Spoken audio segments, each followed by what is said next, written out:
You're listening to REIA Radio, the nationally trusted name in real estate investing. We dig deep to discover investors' why in real estate. If you want to skip all the BS and get in investors' heads, you're in the right spot. Be one of the thousands to check out REIAradio.com.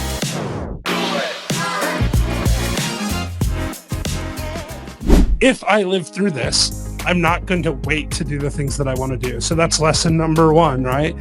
And that number one lesson changed everything for me. And if it wasn't for that, I wouldn't be here right now. And here's what happens, right? I'm buying from mom and pop owners that have one, maybe two buildings. And I'm getting the economies of scale of having a whole bunch of those buildings in the same place. And then when I get ready to sell those buildings, I'm going to sell them to an institutional investor as a package at a lower cap rate. So I'm going to make even more money. At that same event where I met Ted and Owen for the first time, I met Hal Elrod. He was keynoting at the Bigger Pockets conference at the time. And Hal Elrod has this quote that he said, and his quote is, the moment that you accept 100% responsibility for everything in your life is the moment you can change anything in your life. Tonight at Omaha REIA, we have a privilege of introducing a speaker who is inspiring us. He's successful. We're going to join Jeff's world pretty much tonight, right, Jeff? And a man whose life story is a testament to resilience and determination. Jeff is not just an accomplished attorney, graduating early and with honors from Michigan State College in law and holding an MBA. His life has been an extraordinary adventure. By 30, he had explored Machu Picchu, marveled at the pyramids of Egypt, swam with sharks in Belize, backpacked across Europe. He is a true adventurer, having conquered Mount Kilimanjaro and journeyed to Antarctica, making him a member of the exclusive 7-Continent Club. However, his life's twists and turns brought Jeff to a crucial juncture, battling on severe health crisis and facing financial ruin. But in true Jeff fashion, he turned adversity into a triumph. At 45, he is a multimillionaire real estate investor with an impressive portfolio of over 350 residential units and several commercial properties. Jeff's journey intersects with ours too. Owen and I first met him on Bourbon Street during the 2021 Bigger Pockets Conference. Since then, our paths have crossed at 3 Bigger Pockets conferences where we have shared countless insights. Jeff has also been a recurring guest on our podcast, bringing invaluable knowledge and stories to our audience. Jeff is the co-host and founder of the Last Life Ever podcast and promoting a life of fulfillment. He also has a podcast called Old Fashioned Real Estate Show, where the real estate wisdom meets bourbon. He also is author of a book called No Bad Days and How to Make Every Day Great, embodying a philosophy that has guided him in impressive turnaround. And we learned today that you wrote another book. What was the name of that book again? Based on bankruptcy? Should I file bankruptcy? There you go. And it makes you a whopping, $6 a month now after all these years? Yeah, okay. Well, there we go. As we gather here to hear from Jeff, let's get ready to welcome a man who has had not only faced incredible challenges, but also mastered the art of living the life to its fullest. Ladies and gentlemen, please join us and give a warm welcome to our guest of honor, Jeff Holst. First of all, I want to meet that guy. That guy sounded cool. Thanks for inviting me. I really appreciate it. I'm really excited to be here. I think they build this talk as, what do we call it? Jeff Holst, no bad days philosophy applied to real estate or something like that. That's cool. We could talk about that if y'all want. But honestly, I would like to change the title to Jeff Holst, No Bad Days Philosophy Applied to How to Live an Extraordinary Life Full of Opportunity and Without Regrets. So that's what I would have called it. So what I'm going to talk about today, and I don't have a slide presentation or anything, I'm just going to chat. And at any time if someone has a question or they're like, whoa, I don't understand what you said, just raise your hand, let me know, get up and ask. I don't care. I'm happy to talk about that. And I will talk about real estate if you guys are okay with that, but only in as much as the fact that I love real estate, right? So I try to live my life through doing things that I enjoy. And for the last several years, I've been having a lot of financial freedom because of my real estate investing. My portfolio has grown almost on its own the last couple of years. We haven't really bought that much, but you get debt pay down, you get the amortization gains, you get the appreciation, rent increases, all that kind of stuff. So anyway, I want to tell you first about No Bad Days, if that's cool. And I have my book here, and I think you can win a free copy. I don't know how many people have entered, but the book here tells a little bit more about the story of my life. And I don't want to spend a ton of time on that because we've covered it on the podcast twice now, and it's on a million other podcasts. If you just Google me, you can hear my whole life story, or you can just buy the book for $15 on Amazon or something like that. But I want to tell you about how I think about No Bad Days and what I think is the most extraordinary thing that I've ever done, which is giving up bad days. I haven't had a bad day since I was 17. So who in the room's had a bad day this week, this year, the last decade? Oh, yeah, so everyone in the room, is there anyone who hasn't had a bad day in more than a decade? Oh, I love you. All right, 2 people. All right, cool. So we should just learn from them. It's been 29 years for me because I'm in my mid-40s, like Ted said, and I gave up bad days in a very simple way. I just made a decision.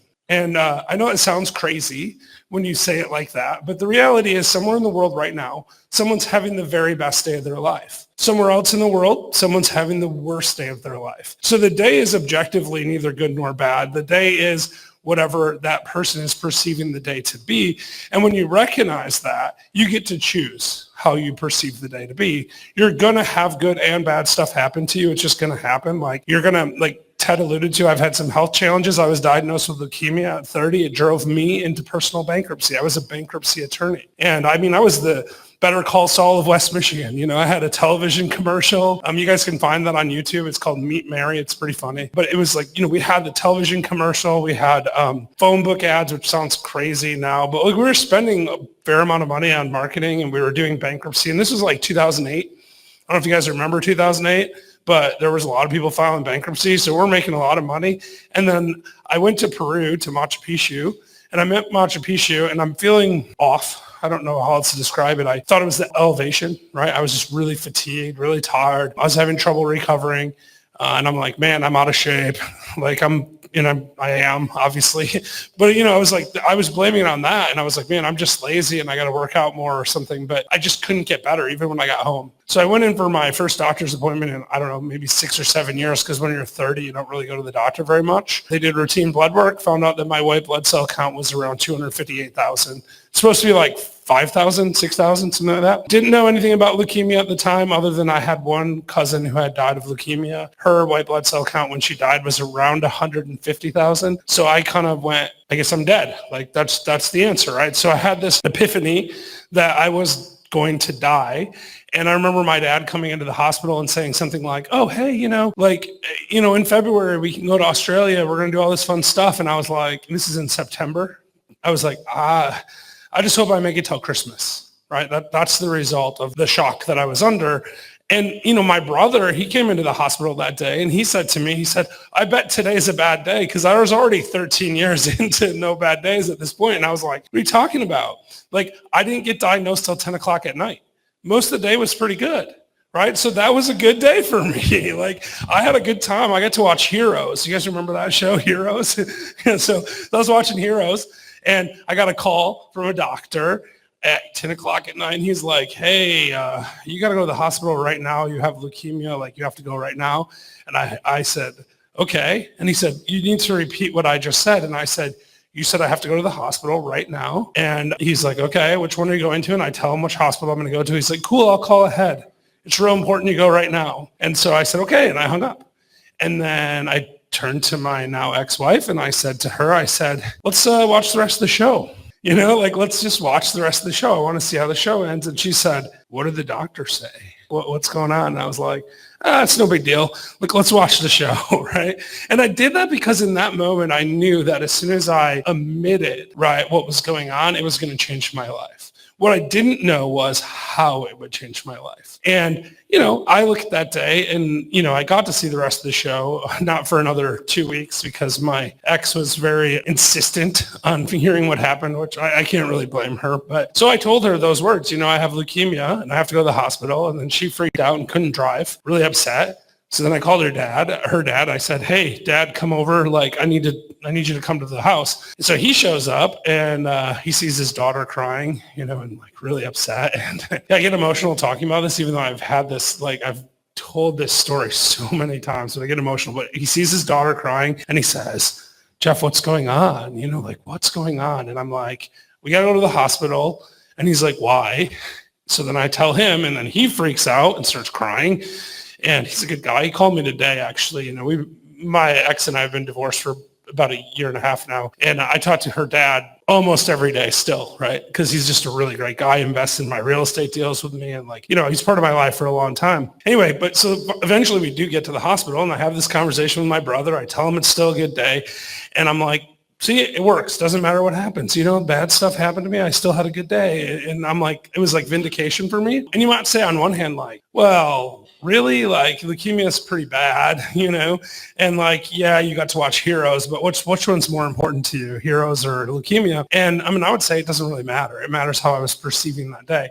But then I woke up the next morning. And that was actually a harder day, right? Because I'm in the hospital. My ex finally went home to get some rest. And it was about 2:00 in the afternoon. And I was like, I have leukemia. I'm probably going to die. The doctors hadn't told me anything. I just knew that it was real bad. And I thought, how do I find something positive today? I'm really struggling with this because this is a personal identifying statement, right? If you tell people you never have bad days, it becomes who you are. So I'm like, I have to figure this out. I have to figure out how not to have a bad day today. And while I was having this thought, this nurse walks into the hospital room and it was a shift change apparently. She looks at me and she says, "Oh my God, Jeff, I'm so sorry to see you here." And I looked at her and I went, "Oh my God, Shelly, I'm so happy I'm here." And I instantly felt better because I was like, wow, this lady was a babysitter of mine. Like I hadn't seen her in 15, 20 years, right? And I was just really excited to see her. And we had a really nice conversation. And I'm pretty sure to this day, she thinks I'm insane because, I'm in the hospital dying and I'm going, yeah, it's so great to see you. And again, you might say it's a babysitter on one hand and it's leukemia on the other. Which one's more important? But the truth is that day is the best day of my life. For sure, 100% sure that that's the best day of my life because it was that day that I decided that I didn't know how long I was going to live. It was that day that I got to make a choice to do the things that I wanted to do. Yeah, I had done all kinds of cool stuff, the Machu Picchu and see the pyramids and all kinds of really fun stuff, but I had gone to law school and I had done that because I wanted to make money, right? I wanted to make enough money to be able to travel and to do these things.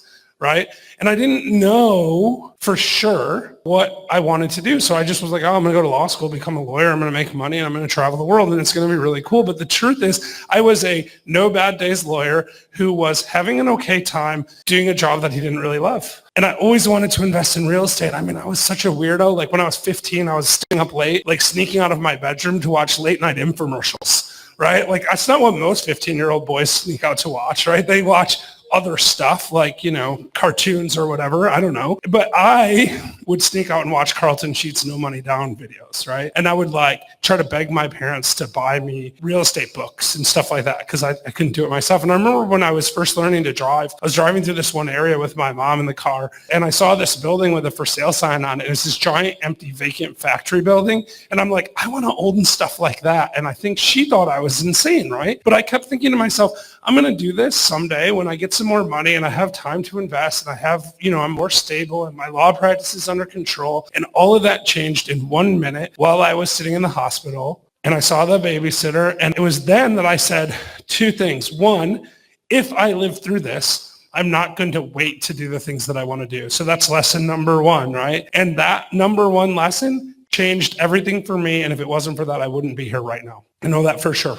So anyway, that is how I think about no bad days. It's true that you will have bad things happen to you, but I'm going to give you two quick digressions on this because I think it's useful. So you guys know who Hal Elrod is? He wrote this book called The Miracle Morning.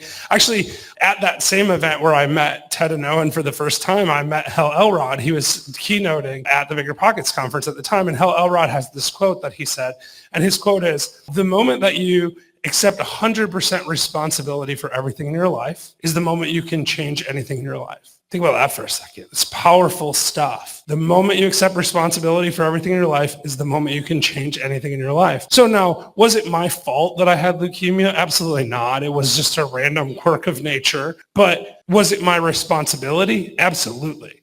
No one else is going to take control of how I respond. I could have went in the corner and cried, and then I would have died. Instead, what I did is I woke up and I said, whoa, I might die. I need to live my life, and I need to figure out how to live the best version of my life going forward. From this point forward, I need to live for real.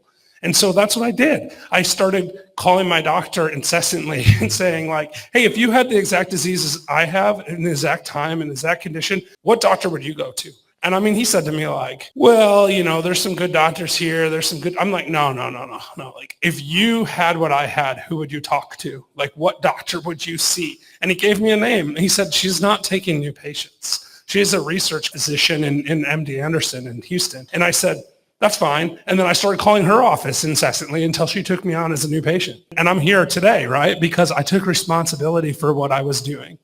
Now, it turns out when I saw her, she said, oh, your doctor's doing exactly what I would do. And so I didn't actually need to see her. So the point is a little softened by that fact. But the reality is still the same. Like, because I didn't believe in having bad days and because I believed in this radical responsibility like Hal Elrod preaches, right? I said, I have to figure this out. And because of that, I was able to make that into, like I said, the very best day of my life. That's the day that changed everything. That's the day that got me to buy my first real estate. Less than 2 years later, after I'd been driven into bankruptcy, I was a bankruptcy attorney and I went bankrupt. And I mean, that was a hard day too. That was another challenging day. Like, you're going to have challenging days. I was sitting there and like getting sick is one thing, but like going bankrupt is like a failure, right? Like, I didn't feel like a failure when I got sick, but I did kind of feel like a failure when I went bankrupt. And I remember sitting there and there's different trustees. Hopefully none of you ever have to do bankruptcy. And if you do, you can read that book that Ted mentioned, the Should I File book, but don't, because it's real bad.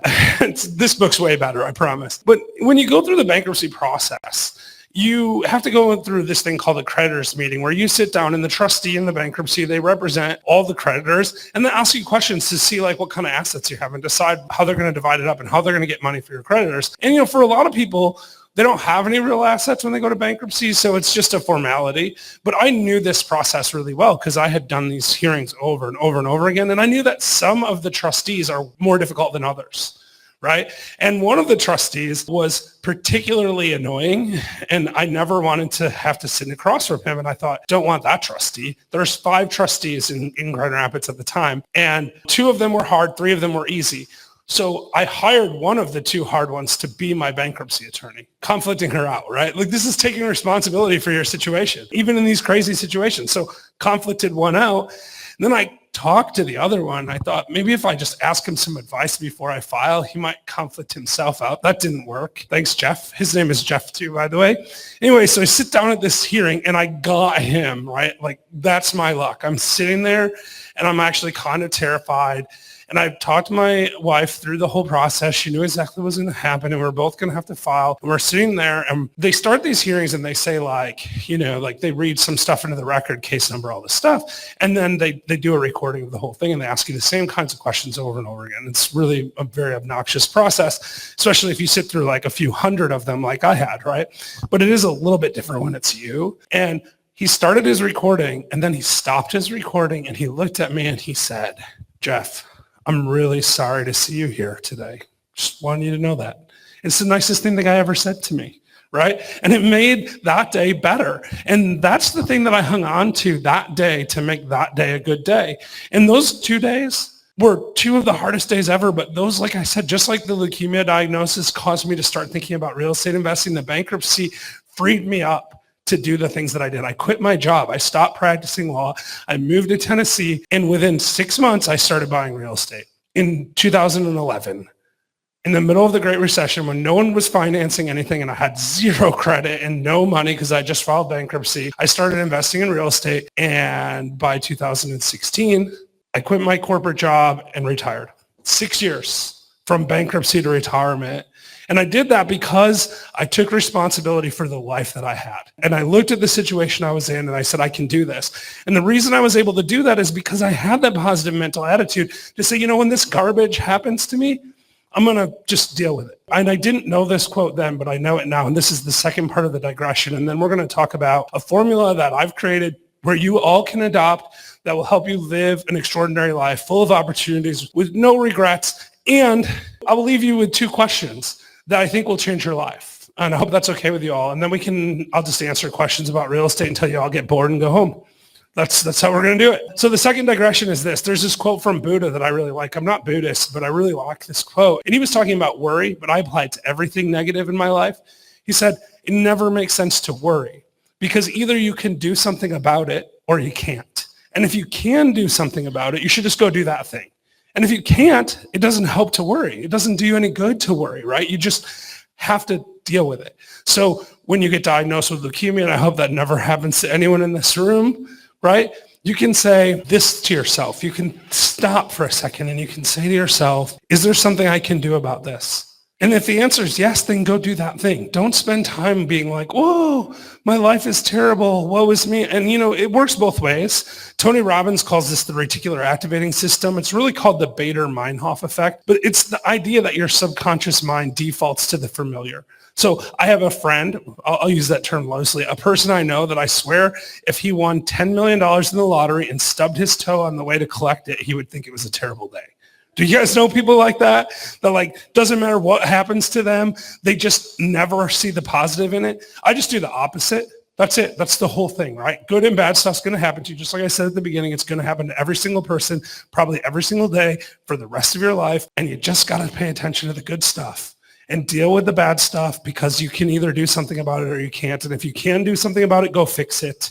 Build a plan, call the doctor, find the best doctors, find somebody who's an expert in bankruptcy to help you if you're in that situation, learn how to make money, figure out whatever part you are in life, and just figure out the best way to respond to it. That's the Hal Elrod quote in a nutshell. It's just so powerful, is that you get to choose how you respond.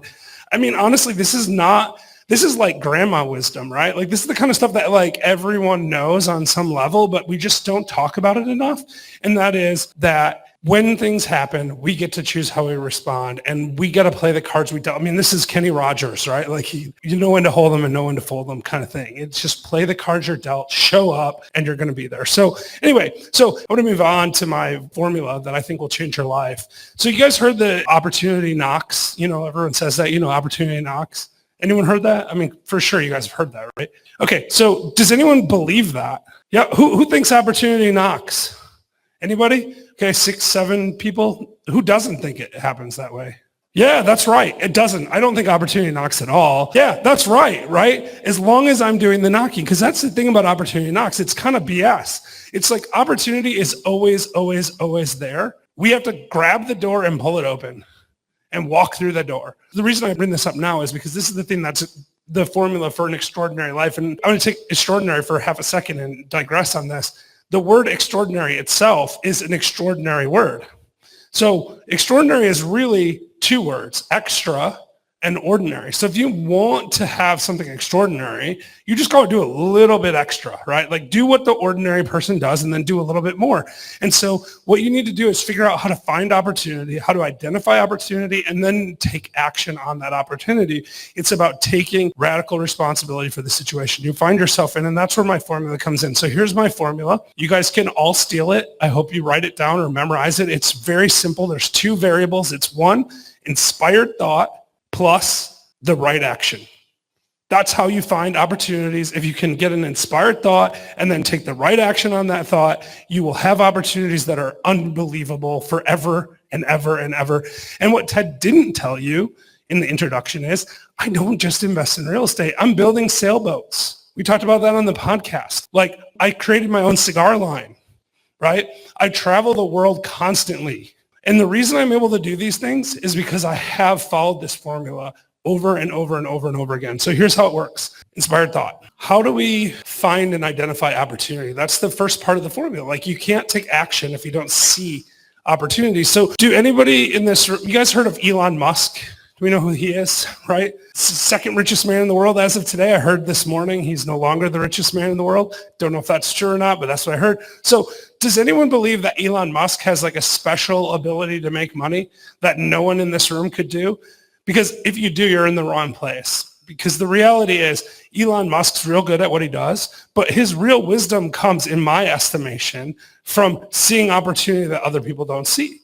So I believe that any of us could be doing the same stuff as him if we really wanted to. No, I mean, we might have different skill sets and we have different ideas and we have different values and all that, but we're here on earth for a short period of time, and some people do really extraordinary stuff, and most people just kind of go to work, do their 9 to 5, maybe they raise some kids, and if they're real lucky, they get to retire for 10, 12 years. right? That's what most people do.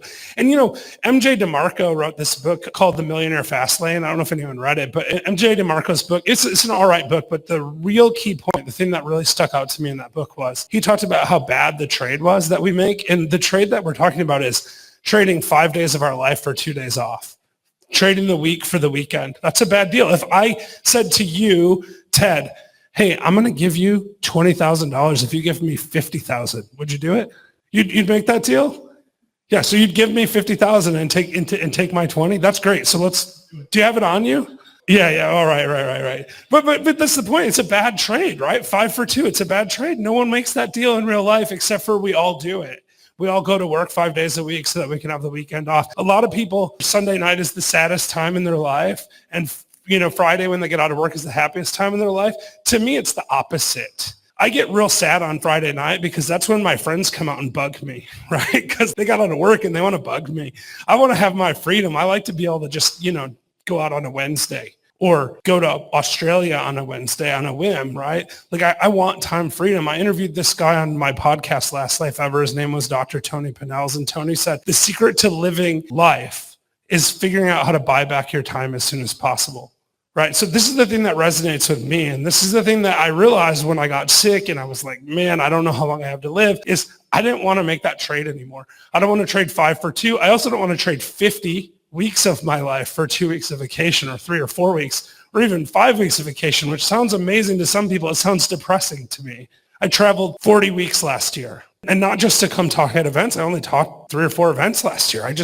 Last year, I was just like, I'm going to Australia. I'm going to Fiji. I'm going to Cabo. I'm going to go to Belize, right? I'm just going to do these things. I'm going to go places and do fun things. And I also made, 26 trips to Puerto Rico last year. Only 2 so far this year, but I am going Thursday if anyone wants to come with.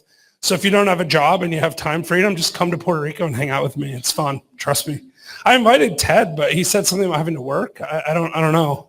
Okay, yeah, that's an acceptable excuse, I guess. But at any rate, so like we make these trades all the time, and I wanted to get away from those trades. So the way that we find opportunity, the way that we get inspired is we have to expose ourselves to new thoughts, new ideas, and new actions, right? Reading books, listening to podcasts, coming to events, hearing people like me speak, hearing other speakers speak. Those are great ways to get inspired thoughts. And I've had multiple times in my life where I've gone to a conference and it's changed the course of my life, right? Where I've heard an idea and been like, whoa, I need to do that. The sailboat thing is a good example of that. It wasn't at a conference, but I was having a conversation with a friend of mine who was talking to me about this problem he was having. And I was like, we should fix it by making our own sailboats.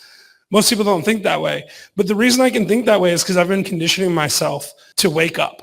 And that's the thing, we all have to wake up, right? Because like there's this thing in psychology called the Iago trance. Has anyone heard of that? The Iago trance? Do you know everything, or did you just listen to every speech I've ever given for all time? Like every time the guy's raising his hand, it's like, oh yeah, I know. Yeah, I got you. But the Iago trance is, and if I'm wrong, feel free to correct me because like I'm not a psychologist, but the way I understand it is it's kind of like when you drive to work and you go the same route every single day and you don't really notice what's going on.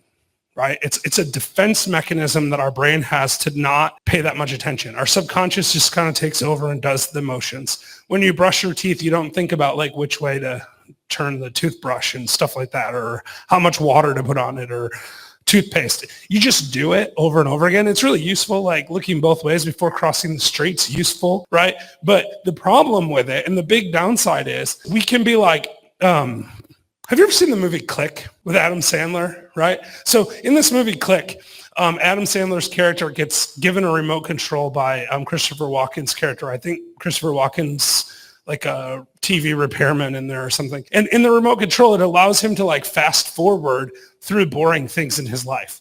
So his wife starts arguing with him. He hits fast forward. His dog's taking too long to go to the bathroom. He hits fast forward. And pretty soon he's fast forwarded through these huge chunks of his life. And that's what we do when we don't wake up. It's a metaphor for the Iago trance.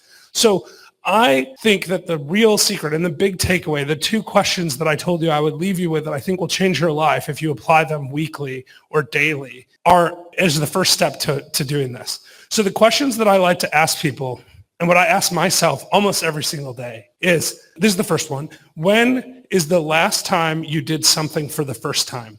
Like for real, when's the last time you did something for the first time? It doesn't have to be something crazy. It doesn't have to be skydiving. It can be like taking a different route to work.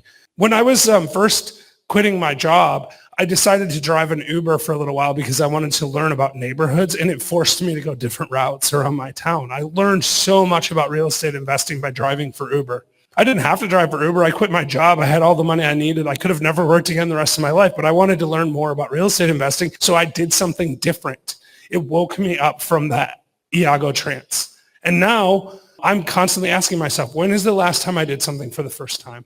And then the second question, which I pair it with, these are very empowering when you take them back to back, is what can I do today for the first time? What can I do today for the first time? So if you do those two things, it's going to wake you up. It's going to be like showing up at this event. It's going to be like going to, a new concert. It doesn't matter. Like, you get inspired by exposing yourself to stuff. Ted talked about me climbing Kilimanjaro. I got that because I read a book by Michael Crichton, the science fiction author. I read his autobiography, and he talked about climbing Kilimanjaro. I read that 10 years before I actually did it, but it got in my head. I never would have thought about Kilimanjaro. I wouldn't have even known what Kilimanjaro is. For people who don't know, Kilimanjaro is the highest mountain in Africa. It's 19,300 feet. It's cold up there, even though it's only 1 degree off the equator. There's constant snow and ice. Al Gore said it would be gone by now, but he's wrong. It's still there. Like he predicted in the late 80s. He said the snows of Kilimanjaro will be gone in 10 years or whatever. But, they're there. They're at least they were in 2020 when I went there, right? But anyway, so the point is, the first step to the formula is to wake yourself up and get that inspired thought. So I challenge each and every single one of you to find something new to do today. And it can be just like trying a different drink, trying something you've never eaten before, talking to someone here that you've never met before. Walk up to them and say, hey, my name is whatever, and it's nice to meet you. Tell me about what you do. Because when you meet people that are doing inspiring things, it inspires you. We don't have to reinvent the whole wheel. So that's part one of the formula, right? Inspired thought. And then the second thing is, what do you do with that thought? So I had this thought. I wanted to build sailboats. That's a crazy thought, but what do I do with that thought, right? Like, how do I go from, this seems like a cool idea, I'm going to build sailboats, to actually building sailboats? Now, we're in the middle of this process. Maybe we'll build sailboats, maybe we won't. But let me ask you guys this. You guys come to a real estate event right now. How many of you, this is your first real estate event ever? Okay, a couple people. I'm sorry for you because it's the least real estate talk you're ever going to get at a real estate event, right? I mean, because I'm like barely mentioned real estate. But I think it's really useful because I know lots and lots of people that have been to real estate events more than once that don't own any real estate. So how many people have been to, like, say 10 real estate events and still haven't bought any real estate, right? Like, that's amazing that no one's raising their hand, but it's only because they don't want to be called out. There's probably 10 people in the room that are in that category. Let's be honest. I know tons of people like this. I have nothing against them. I mean, you probably all have met these people. They're like, I'm a real estate investor. And you're like, cool, what do you buy? They're like, well, I set up an LLC. I've got business cards. I've got a logo. I've got a shirt with my logo on it. I've got a hat with my logo on it. I started a YouTube channel. Those are cool things, but they're not the right actions, right? That's the second part of the formula. It's inspired thought plus the right actions. So the question is, how do you find the right actions? And this is where my friend Todd came in. Todd's the sailboat guy. He actually really helped me with this because I was like, Todd, how do we know we can build sailboats? So here's the deal with the sailboats, right? So I moved to Puerto Rico a couple of years ago. It's amazing, right? That's why I go there all the time, because I have a house there, or condo anyway. And I spend a lot of time there. And I like to smoke cigars. So I'm sitting in a cigar lounge, smoking a cigar with my friend Todd. And he's complaining to me about how he can't buy sailboats, right? He just like, I can't buy a sailboat. And the reason he can't buy it is there's just this arcane law called the Jones Act. But the Jones Act basically says that commercial sailing vessels have to be manufactured in the United States. So any kind of boat that's used on the water for commercial purposes has to be U.S. manufactured under this act. So this is why you can go to, say, like Aruba or Cancun, and you can go on a sunset sail, and you can pay like, $50 or whatever and go on a sunset sail. But you cannot do that in Puerto Rico, St. Thomas, South Carolina, Florida. They just don't exist. And the reason they don't exist is because nobody's making commercial grade sailing catamarans. And that's what you need for that kind of sail, like big group on a sailboat. You need a catamaran. It's got to be 50, 60 feet. And the only way you can get those right now is to buy a custom made boat. And it takes about 4 to 5 years to get a boat made. And it costs about $4.5 million to build a boat. So it makes the manufacturing process makes it uneconomical for people to have these sailing vessels for commercial purposes. My friend Todd, he loves sailing. His girlfriend and him bought a sailboat. They got a MIRAT waiver, which is a complicated government thing that allows them to use it for commercial purposes, but they're limited to 6 people. So they can only have 6 people. So we sail around San Juan Bay in a 40-foot boat, easily could have 20, 30 people on it. Capacity is actually like 30 something. I don't remember exactly, but it's limited to 6 because of the Jones Act. So that's the most exemption you can get. And they charge $2,500 for 2 hours or something to sail people around the bay. They do a sunset sail. It's a beautiful experience. If you guys get to San Juan, you should definitely take them up on it. But it would be a lot better if you could have 50 of your friends with you. And we can't do that right now because we can't get the boats. So then we're like, that's the why. Okay, so this is the thing that Todd taught me that I think is really useful that I incorporate into my formula now. And he called it the what, why, and then act. So how you find the right action is you first go, what? That's the inspired thought. Why? I want to build sailboats. Then the why is ask a whole bunch of why questions. Ask it over and over and over again and figure out what the deal is. Why can't I buy a sailboat? Find out about the Jones Act. So we learned about that. Why are other people doing this? Find out what the barriers to entry are. Ask those why questions repeatedly so that you're not like the person that has a business cards and a hat and an LLC but doesn't buy real estate. Because the truth is, if you want to be a real estate investor, you only have to take one action, and that is buy real estate, right? That's the only action that makes you a real estate investor. If you don't buy real estate, not a real estate investor.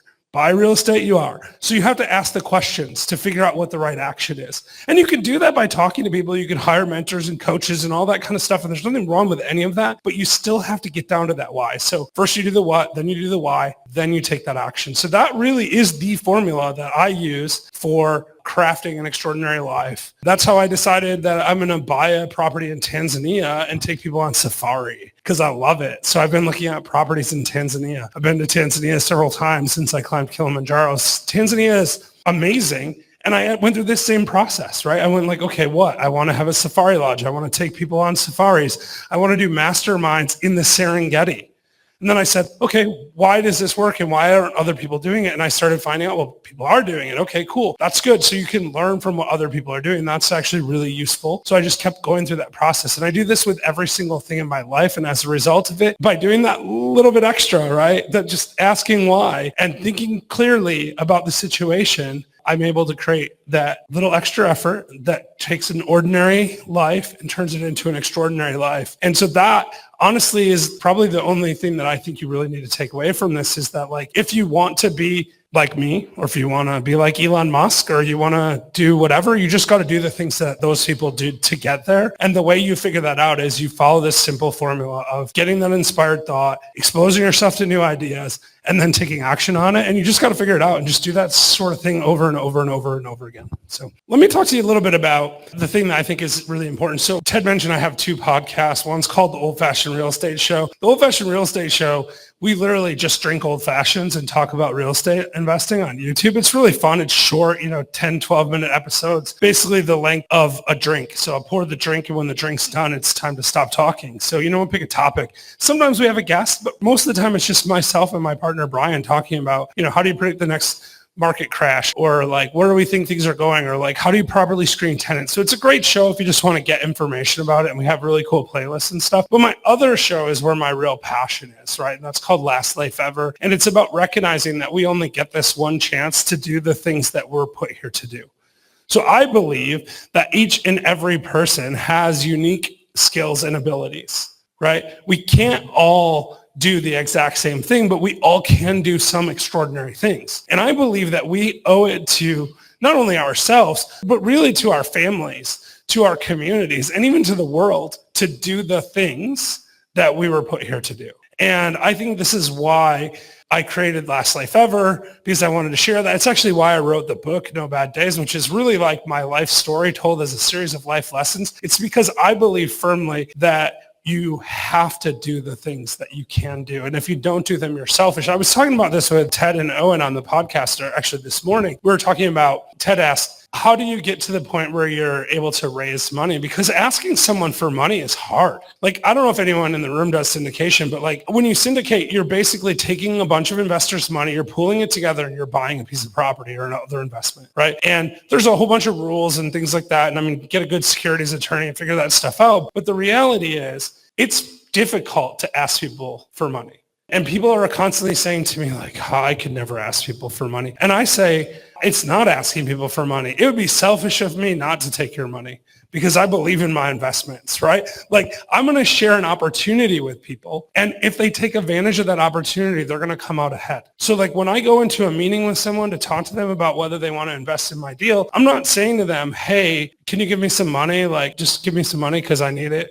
Because if you go in with that kind of energy, you're not going to get it done, right? But like if you recognize that you are offering them something that's better than what they're going to get by sticking it in a savings account or by putting it in a stock market where they have no control over it and it's less predictable, right? Or cryptocurrency or whatever it is, like you're giving them an opportunity and it's up to them to decide whether they want to take action on it or not, right? And whether it's right for them, I'm just going to share with them what I know about it. I'm going to give them the opportunity to be inspired by my particular skill set and say, you know what? I actually do want to invest in that apartment building. I actually do want to invest in that shipyard building catamarans, whatever that deal is that I'm working on right then. And so I believe that we have to shift in our mindset and we have to find that energy, right? So in response to that, I created Last Life Ever on 5 pillars. 5 pillars. And I think of them like this. If we want to hold something up, right, we have 5 fingers. And so that's how I have 5 pillars. So my first pillar is discovering your life's purpose. So I believe these are all interconnected. I don't think you can do any of them without the other. So you have to know what your purpose is. Why are you here? What's important to you? And this is something that's going to change over time.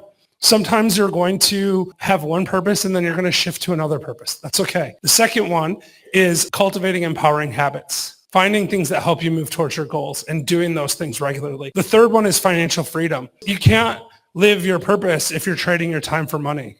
Like you need to figure out a way to do it. No, you might be able to, right? If your purpose is to be a medical doctor or something like that. I'm not saying that, but if you don't know your purpose, you can't have they're all interconnected is what I'm saying, right? So like if you don't know what your purpose is, then you don't know what kind of job to take. You don't know how financial freedom looks to you. It's not all real estate investing. I love real estate, but like for some people, real estate's scary and they just don't want to do it. And that's fine. There's nothing wrong with that, but that's an important pillar. The fourth one is having extraordinary experiences in life. And then the last one is giving back to your community. And I believe you have to do all 5 of these continuously. I have a mentor of mine who defines integrity as when your inner thoughts, your words, and your actions are completely aligned. And so we take that definition of an integrity and we apply it to all 5 pillars and we say, how can I be in integrity, in alignment in all 5 of these areas in my life? And if I do that, then I'm holding up an extraordinary life.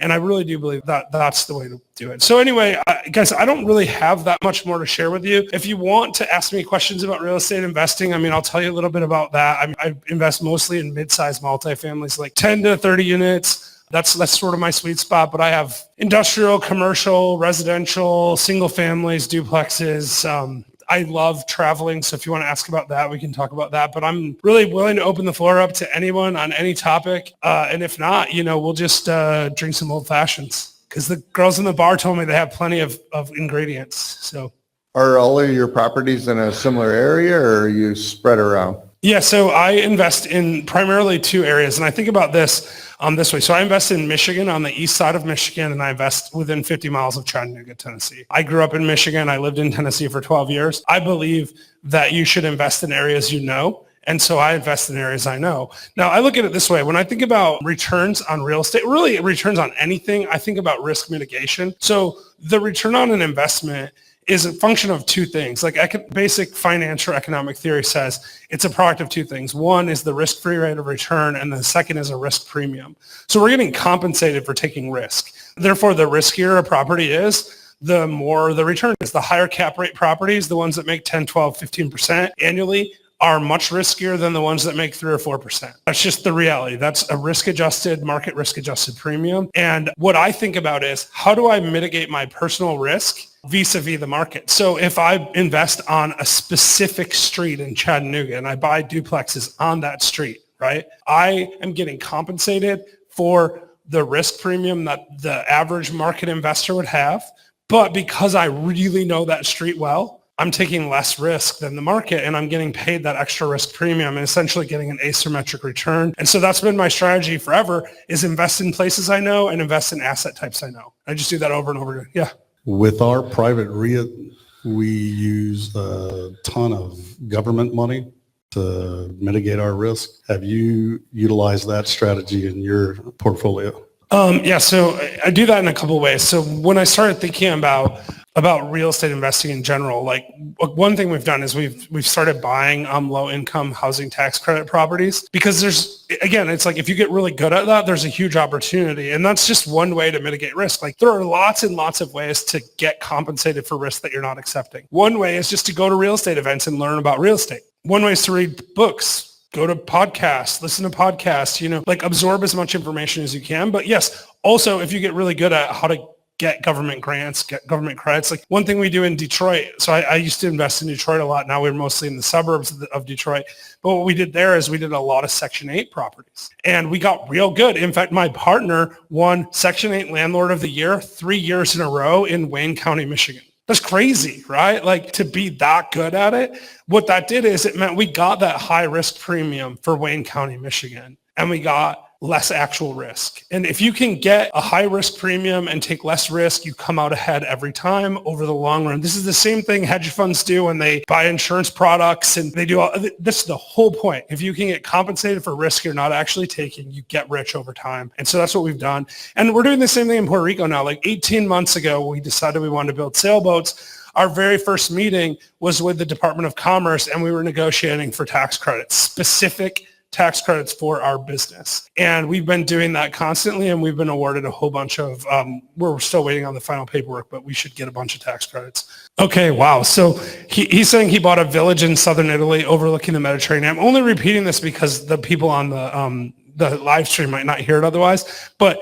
that's the kind of stuff that I'm talking about, because like one of the things that I've been spending time with, and after I got to the point where I really had time freedom and I didn't have to do any more real estate investing, I said, I only want to do projects that I think are awesome. And I want to come hang out with you at your village in southern Italy. That sounds amazing. Yeah. So they're giving you money to take the houses. Yeah. And of course, so the thing about that is like, you still have to figure out what to do with it. Like you have to have a plan, right? Otherwise it doesn't do any good. But it's so fun to have those kind of problems. Like when I was going to Tanzania and we're like, there's elephants intruding on our property. Like, what do we do about that? Like, those are fun problems to have to deal with, right? Like, I don't know about you, but have elephants come into Omaha lately and like knock down a house or a tent or something? Probably not, right? So the tax credit stuff, pretty much any strategy you can think of is really great for that kind of stuff. I mean, but it like another example of how we do this is, but one of the reasons I said earlier, I buy mainly mid-sized multifamily, 10 to 30 units. There's a reason I do that. There's a pretty decent risk premium on them, and I like that. And I'm able to mitigate that risk by getting really good at that particular thing. And I buy them in a specific area so I get economies of scale. And here's what happens, right? I'm buying from mom and pop owners that have one, maybe two buildings. And I'm getting the economies of scale of having a whole bunch of those buildings in the same place. And then when I get ready to sell those buildings, I'm going to sell them to an institutional investor as a package at a lower cap rate. So I'm going to make even more money. And I'm also not competing with institutional investors because they only want to buy stuff that it's 100 units, 200 units, 300 units. So I'm competing against people that are afraid to borrow $1 million, So like, I find that like when the loan balance gets to $1 million, a whole bunch of real estate investors run the other way. And the institutional investors are afraid to borrow less than $5 million. So if I can borrow $4 million and sell it to an institutional investor where they get to borrow $5 million on my $4 million property, I get to keep the difference. So that's what we try to do. Yeah, thanks so much for the speak and conversation tonight. I feel like it's been pretty good. I do have a question about, you said you filed bankruptcy and then within 6 months started investing in real estate. Yeah. I find it hard to wrap my head around that. Sure. Yeah. I mean, I glossed over that, right? Yeah, it's super hard. Diving into that a little bit more. Or expanding on that. So you just buy my book and no, I'm just kidding. Yeah, I figured, yeah. Yeah. No. Yeah. So what I did is I recognized that I wanted to invest in real estate. It's something I'd always wanted to do. I mean, like I said, I'd been thinking about it since I was 14, 15 years old. And if I had started earlier, I would not have ended up in bankruptcy. I know that for sure. So recognizing that, I had a high level of motivation. Plus, I thought I was going to die. Like I started on this treatment commitment and we didn't know if it was going to work or not. And I was like, I want to leave something for my wife because if I die, she still needs to be able to pay the bills. And I was the primary income earner at the time. And so I was like, I need to figure this out. So I took this job in Chattanooga and I got a signing bonus. I think it was about $20,000. You have an MBA and a law degree, you can kind of, even if you're in a bad spot, even in a bad economy, you can still negotiate a little bit. So I got $20,000. This is all the money I had, $20,000, right? I just filed bankruptcy. I have no credit. And it was 2011. And so we ended up buying a condo for $30,000. Myself and a partner, we bought it for cash. And I put in 15, he put in, actually we put in 17,500 each. I remember my ex said to me that day, she said, if this doesn't work out, we're never investing in real estate again. Fortunately, it worked out, so we kept investing in real estate. In fact, I still own that. Well, now the two of us own it with our partner. So I own a quarter, she owns a quarter, and my partner owns the other half. That thing is in Rochester Hills, Michigan. And it's a 650 square foot condo that we paid $30,000 for, but it rents for $1,250 a month, which is pretty good on a $30,000 condo. And it's worth like $150,000 now. And so what we did is we bought that. And then a short time after that, another condo came up in the same building. We knew it was going to work. Like these were $100,000 condos in 2006. They were selling bank-owned foreclosures for $30,000. I didn't have any money left, but my buddy had just sold a flip house that he had. And so he loaned me $15,000 to buy into the second one. And so we bought that one together too. And then we had two paid off condos other than I owed him $15,000, which we eventually did clear up. I never put the money in. Like the only money I ever invested was $17,500 ever to this day. That's the only money I ever took out of my pocket that came from sources outside of real estate. But, we started doing some flips and stuff like that, generating capital that way. We did a lot of private money stuff. We had a couple of investors that would loan us money at 6% interest only, and they would loan it to a company that we owned with them. So we formed a company. I owned a third of it. My partner, Travis, owned a third of it. And then this other gentleman owned the other third. And we would borrow money from him. He would loan it to the company. We'd go buy stuff with it. We borrowed almost $1 million from him over the next several years. And we ended up with a whole bunch of property. And we've since paid that all back by refinancing and selling and 1031ing and, doing all these different techniques that we've learned about since then. But yeah, we just started doing it because I didn't have a choice. Like I got to figure it out. So I just did. And people were, stuff was super cheap back then. People were afraid to buy.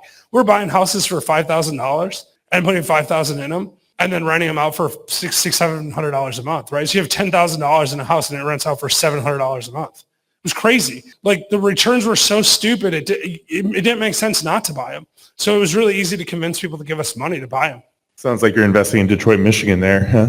Well, it was, yeah. So with with all the traveling that you do, how do you balance the traveling with managing that large of a size portfolio? Or do you just have team members that are managing that for you? Yeah, so I don't manage stuff on a day-to-day basis. I do manage one. I have a retail shopping center. It's like 6 tenants. It's 30,000 square foot. I manage that personally, but everything else is third-party property management. In a lot of cases, I have partnered with property managers. So like my buddy Travis started a property management company. We own all the stuff in Michigan that I own with him, and he manages it. I have my partner in old-fashioned real estate, Brian. He has a property management company in Chattanooga, and everything that I own with him, he manages. So other than a couple of scattered small residential properties that I have other third-party management on, most of the deals have been with the two of them. So I haven't had to deal with the day-to-day on it. So networking has kind of been changing my life with everything that we're doing. And one question I have for you, and I think this is kind of a snowball for you, but how does networking change your life? And can you talk about how joining the mastermind, especially the Maui mastermind that you're involved with? Because I know a handful of people have done it, such as Megan Ahern.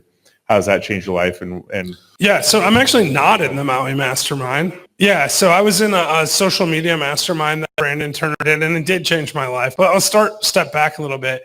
Networking has changed my life completely because those first real estate deals I was describing were from someone I met by talking to people, right? And meeting people, taking responsibility for that, like walk around this room and meet people, get to know them, build a real relationship. I've always gone to conferences. It's always been to come back with 2 or 3 really close friends. And that strategy caused me to meet Ted and Owen, and now I'm here, right? I wouldn't be here if I didn't network. period. Like I would not be in this room if I didn't network at Bigger Pockets conference in New Orleans back in 2019. And it's been an amazing journey. So like, but I've also done the paid networking thing, right? Like one of the people I met in the social media mastermind that I was in with Brandon said to me, I feel like I just spent a bunch of money to buy some really cool friends. And that's exactly how I felt about it. And like Megan was actually in that mastermind as well. So that is how I met her. But I mean, so many really big name people were in there, besides the fact that now like I can call Brandon on his cell phone and be like, hey man, what's up? Even though the mastermind's done, I'm not paying him anything. And I'm happy to be able to call him a friend. And that only comes because I was in that mastermind with him, a small group. I think there were 16 of us total. And we went to Maui and hung out with him at his house. You know, those kind of things are life-changing because of the connections you made. All of the people that were there, every one of those 16 people, I consider a very close friend. If I pick up the phone and call them, they'll help me with stuff. And they're doing amazing things, right? They're developing towns. They're converting the hotels into apartment buildings. So if I have a problem in real estate, I can figure it out. They're also doing really cool social media stuff, and I'm inspired by their content all the time. And I mean, I'll tell you guys, like, if you haven't followed me on social media, I mean, I'm not going to make you do it, but like my social media tags are all Jeffrey Holst. Like I'm Jeffrey Holst everywhere I'm on, everything from TikTok to BeReal to Instagram to, you know, whatever. It doesn't matter. If there's a social media, I'm Jeffrey Holst. That's who I am. In fact, actually, if you do want to connect with me further, I did just post today on Instagram that I was speaking here. So it's at Jeffrey Holst on Instagram. And if you scroll over 2 slides, the third picture over is actually a QR code to join this. It's a free happy hour that we do in Last Life Ever where we talk about one of the 5 pillars. We do it as like a book club happy hour on Zoom. We do it once a month. It's free. The next one's March 20th. Happy to have you guys there. In fact, I would love to get to know you guys better at that free happy hour. So if you want to look at my social media, you can find your way to that. So, but that's just another form of networking. We do that. We talk about the book whatever book we're working on this particular month. This month, it's The End of the World is Always Near by Dan something or other. I don't remember off the top of my head. But even if you haven't read the book, you can show up, you hear a little bit about the book, and then we do like 30 minutes of networking. We break out into small groups, and you get to meet 5 or 6 people that are doing cool things that want to make their life better. That's why they're there. And every time I meet someone amazing, and I just keep doing that, networking over and over again. So you said you've been to Belize, but you own property in Puerto Rico. Puerto Rico. Yeah. Looking to invest out of country. Yes. Either or. Yeah. So I've been looking at Belize more. Yeah. So Belize is really interesting, right? So they have a dollar peg. So their currency is always 2 Belizean dollars for $1 US, which makes it a really stable currency. And they have a citizenship by residency program that's really interesting. It's hard to actually do it though, because you have to be there all but 14 days in a calendar year to get official residency. But once you have residency for 5 years, then you can become a Belizean citizen without giving up your U.S. citizenship. I found that fascinating. That's what I was doing in Belize, investigating that. Puerto Rico, of course, is completely different because Puerto Ricans are U.S. citizens. Like Puerto Rico is an affiliated territory of the United States. The Supreme Court says Puerto Rico belongs to but is not a part of the U.S. I don't know what that means. I don't think anyone actually knows what it means. But Puerto Rico is amazing. And again, here's another networking story for you. I went to this real estate event in Dallas. In fact, there's in this room people that were there with me, right? Like that I saw. I haven't seen since then. But I went to this networking event in Dallas and I met lots of really cool people, including my partner Jillian, who's my co-host on Last Life Ever. She used to be Grant Cardone's securities attorney. So maybe you've heard of Grant Cardone. I don't know. But it seems like if you haven't heard of him, you don't want to Google him because he'll be on your phone for the rest of eternity then. Yeah, right. Exactly. But anyway, so I met Jillian there, but I also met Harry Dent there. So does anyone know who Harry Dent is, the economist? Yeah, so Harry's he wrote these, we talked about him on the show today, so I know you know, Owen, but thank you for raising your hand. I appreciate it. So Harry is an economist who's constantly predicting economic ruin. We're in the middle of a bubble. Everything's going to fall apart tomorrow. Robert Helms, the real estate guy, says about Harry Dent that Harry's predicted 19 out of the last 3 recessions. Right? Like something like that. And I think that's accurate. Like Peter Schiff and Harry, they both live in Puerto Rico and they both talk about how the world's going to die any second.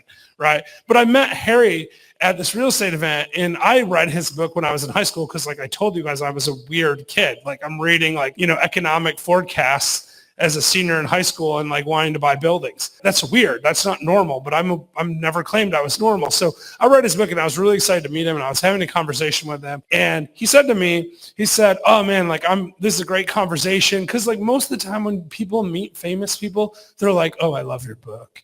Like you're so cool. Can I get my picture with you? I'm like, Harry, you're full of shit. Like, you're wrong about this. You're wrong about that. You're wrong about, I mean, just like nonstop telling him all the things I think he's wrong about. And he's arguing with me, and we're having a lively, engaged conversation. And he enjoyed it. I know he enjoyed it because he said these words to me. He said, I wish I could keep this conversation going, but I'm late for dinner with Robert Kiyosaki. So my first thought was, maybe I can get an invite. So that'd be pretty cool. Didn't happen. My second thought was, I need to figure out how I can keep talking to Harry because I want to be friends with Harry Dent. I'm networking. He's in the hall. I'm probably never going to see him again. So I say, I'll see you in Puerto Rico next weekend. I know he lives in Puerto Rico. I didn't live in Puerto Rico then. I hadn't been to Puerto Rico in like, I don't know, a decade at that point. And he's like, you're going to be in Puerto Rico next weekend? I'm like, yeah, I am. That's what I told him. I am. He goes, okay, cool. Here's my cell phone number. Call me when you land. So what did I do? I bought a plane ticket. I went to Puerto Rico, called Harry Dent.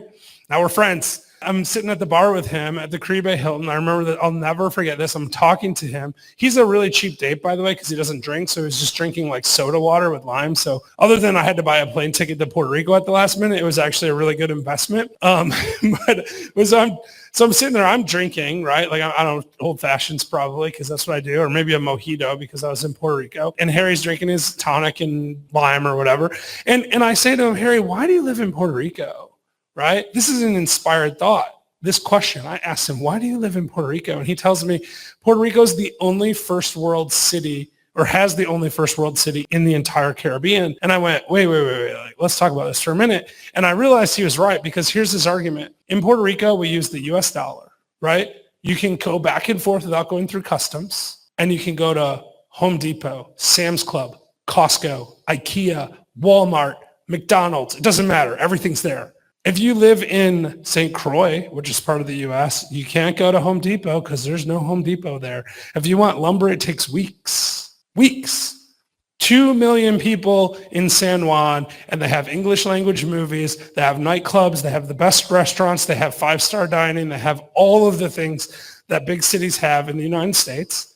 And they have the weather of the Caribbean. The only place like it even close in the entire United States is South Beach in Miami. And my apartment in Puerto Rico cost me $2,500 a month. 12th floor balcony, 2-mile white sand beach. I'm right in the middle of it. I've got aqua, turquoise, green water, 5 minutes from the airport, 10 minutes from Old San Juan, $2,500 a month. The same place in Miami would be $20,000 a month. 2-bedroom, 2-bath. So that's why Puerto Rico, and I don't know if that's the answer you were looking for or not, but like when I'm thinking about investing in a foreign country, I'm like, where do I want to live? Where could I be cool with? That's why I like Tanzania. Like, it's complicated to invest in Tanzania. Like, you as a foreigner cannot own land in Tanzania, right? Like, there's a lot of countries in the world like that.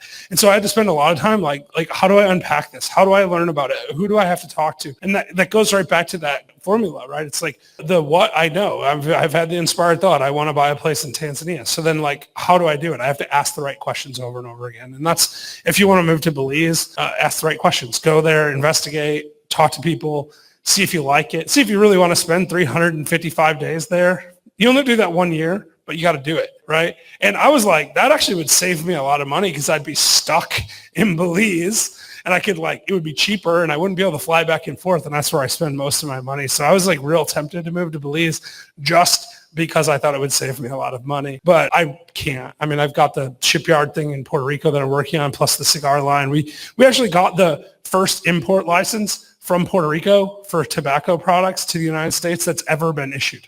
And the first import license to the United States for cigars, for premium hand-rolled cigars, that's been issued in more than a decade. We just got it last month. So we're going to roll them out soon here we have to, each state has individual tax stamps, so it's complicated. But this is the great part about life, is when you get to the point where you're just living life and you're trying to figure out things and you're doing things that are interesting to you, this is fun. Like, it's cool for me to try to figure out, how do I import cigars? And now I've got my own line, but I've also got the exclusive distribution rights to another line of Puerto Rican cigars because I'm the only importer that can do it. And they called us and they're like, hey, can you import our cigars to the U.S.? So we're going to be able to sell their cigars too. So like it's a triple win, and it's all because I asked the right questions and took the right action. And everything I've ever done, I've done with partners. We didn't really talk about that very much, but all those partners are people that I met through networking. Maybe next time we can do a cigar event. And we can do speak in cigars. Yes.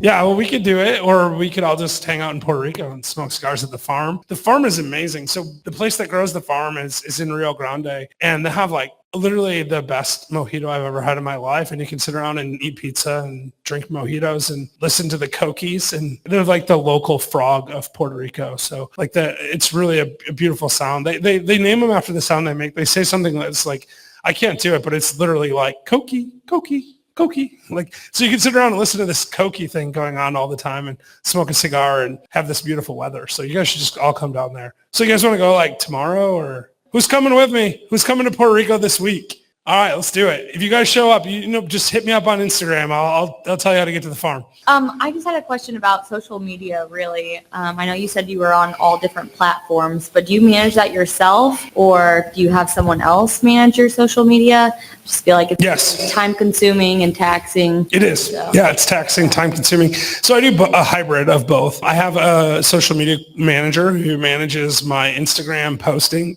for Last Life Ever and Reels and things like that for my personal Instagram. But I do all my own stories, and I do my own Facebook. And I have a YouTube channel called Puerto Rico Life. It's just about like things that I like in Puerto Rico. It's pretty fun. I always do that myself. I edit all those videos myself because it's just like a passion project of mine. Also, I'm writing a new book about Puerto Rico, so that channel is designed to grow myself an audience for my own book. So I really want it to be authentically about my experience in Puerto Rico. And the only way I know to do social media authentically is to do it yourself. So even when I have my social media girl post stuff on my Instagram, and today I did that post that I was telling everyone about, but normally it's like just her doing it. But even when I have her doing that, I'm making sure that I have control over what's being said. The reason I use her as opposed to like some random VA is I know her really well. We've had lots and lots and lots and lots of conversations, and she knows what kind of stuff I'm cool with. And if she doesn't know, she's going to text me and be like, hey, can you write a caption for this post that I'm making, right? Or she'll take a reel, like a video that I've recorded, and she'll chop it up a little bit different and put a different caption on it, and she'll send it to me and say, what do you think of this? Or she'll take things that I said in a reel and use it to make a different post later. So it's all just recycling stuff that I've actually created. I don't want people just randomly throwing stuff on social media. That doesn't do any good. No one cares. If you're not authentic, people don't care. That's true whether you're speaking in front of a group like I am right now, or whether you're just networking one-on-one with people at a coffee shop. If you're not authentic, people won't like you. If people don't like you, they won't trust you. If they don't trust you, they don't want to do business with you. And if you want to make friends and you want to have partners, you want people that want to hang out with you. That's really the secret to networking is people want to hang out with people they want to hang out with. And the way you become a person people want to hang out with is you do things authentically so that when you show up as a person that people want to be around because people are attracted to authenticity. I don't know if that answers your question or not, but hey, I'm happy to give you a book. So any other questions? Anyone else? Or are we good? Looks like we're good, Ted. There you go. Thank you. Give me a round of applause for Jeff, please. Thanks, brother. Thank you.